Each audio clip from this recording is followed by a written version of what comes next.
Situated smack in the middle of the city, Kai Tak was an airport like no other.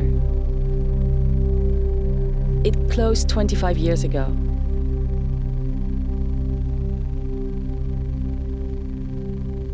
Ladies and gentlemen, Captain speaking. Welcome to Hong Kong Kai Tak International Airport. I hope you have enjoyed the flight and we look forward to seeing you again soon. Thank you.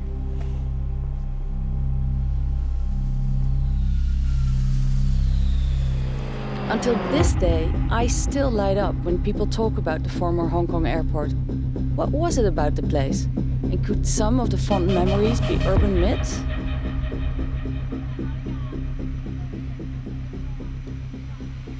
I grew up at the corner of Kai Tak in San Po Kong when I was a small kid. I always went up to the rooftop of my building with my little binocular, watching aeroplane coming in and taking off, and the noise of the engine, the noise of the aerodynamic, and also the size of the aeroplane, just up top of the head, very exciting. From around the world, sightseers and plane spotters would gather to watch the spectacular touchdowns. But meanwhile in the sky, pilots and passengers would be holding their breath ahead of the landings. The nearby mountains and high-rise buildings made landing at the short runway a breathtaking experience. 100,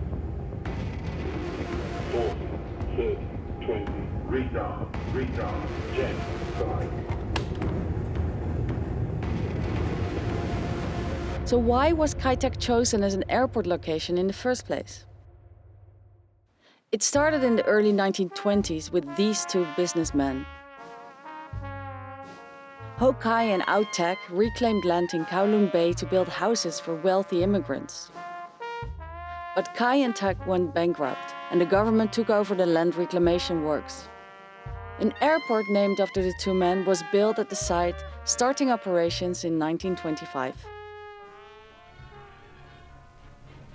During World War II, Japanese occupying forces built a second runway at Kai Tak, but the airport was severely damaged by Allied bombings.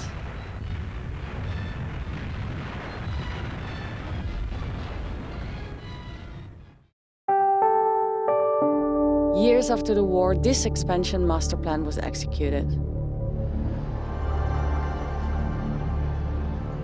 After a new runway was completed, it formally became Hong Kong International Airport. And with it came a new terminal. The modernizing of Hong Kong Airport is complete at a cost of nearly £9 million. On closed-circuit TV screens, flight departures and arrivals are announced. Straight down, just literally straight down beyond the bridge to the right of the sports stadium that's being built. That's where the main apron, the terminal building, the car park was all straight down there. And the runway is starting there and running all the way down. That was the runway there, yeah. I'm lucky that I have some photos, especially this one, which was a bit of luck, but it turned out to be probably the most famous photo I've taken, and I guess that's my little piece of Hong Kong history that I can be proud of. More than 20 years ago, Daryl Chapman spent all his free time spotting and taking pictures of planes here.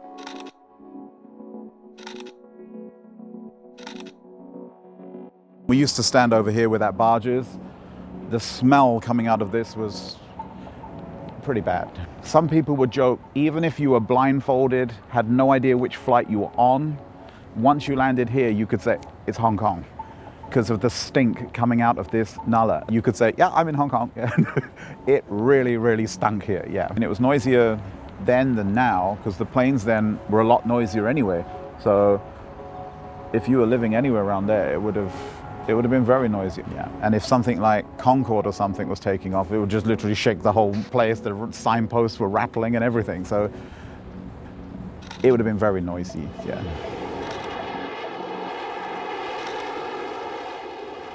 Legend has it that when you arrived in Hong Kong and were seated on the right side of the plane when it banked, you could actually see what people were watching on TV in their living room.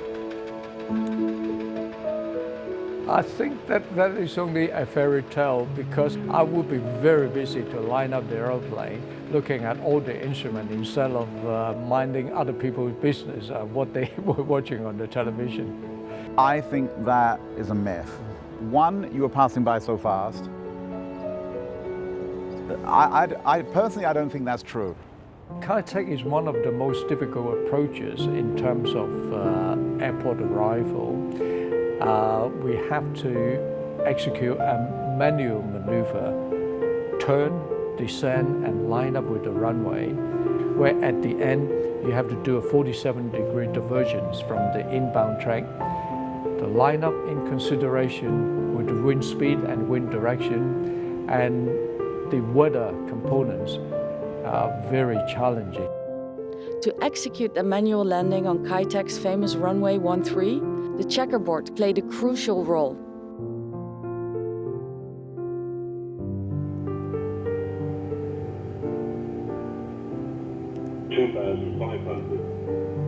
Almost at this time, the pilot will start looking for the visual reference, the iconic checkerboard, and it should come up right in front of them in just a short while. It was something everyone could see from Kowloon City and even Hong Kong Island and even further, because it was open, there was no trees, there was no buildings, you could see it from a long way away, which was the whole purpose of it, for the pilots to see. Here in bad weather was always interesting, or strong winds, because it was such a difficult approach to land on, especially for the pilots that didn't do it much. And I've been given to understand some foreign carriers will actually show videos or hold a very special briefing to the pilots before they boarded the airplane inbound for Hong Kong. So Kai Tak had a difficult approach, but is it correct to say, as many have, that the airport had one of the most dangerous runways in history? There was an accident before I started, when I was here, when the CAAC Trident crashed in here. And then there was the famous China Airlines that shot off the end just here, but that was just basically them being silly and not doing things properly. It had nothing to do with the plane, it had nothing to do with the airport. There was a Hercules that crashed taking off, but that was a technical problem. So, no, it wasn't. If you knew what you were doing, it wasn't dangerous.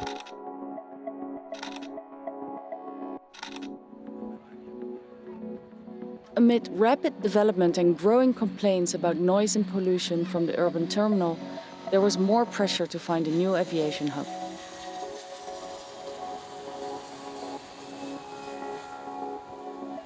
And obviously, Kai Tak could not accommodate the growing traffic. That's why we moved to Chek Lap Kok. Kai Tak Airport was replaced by the Hong Kong International Airport in Chek Lap Kok, also built on reclaimed land, but some 30 kilometers to the west. Kai Tak closed in 1998, marking the end of the airport's 73-year history. Do you miss it? Do I miss it?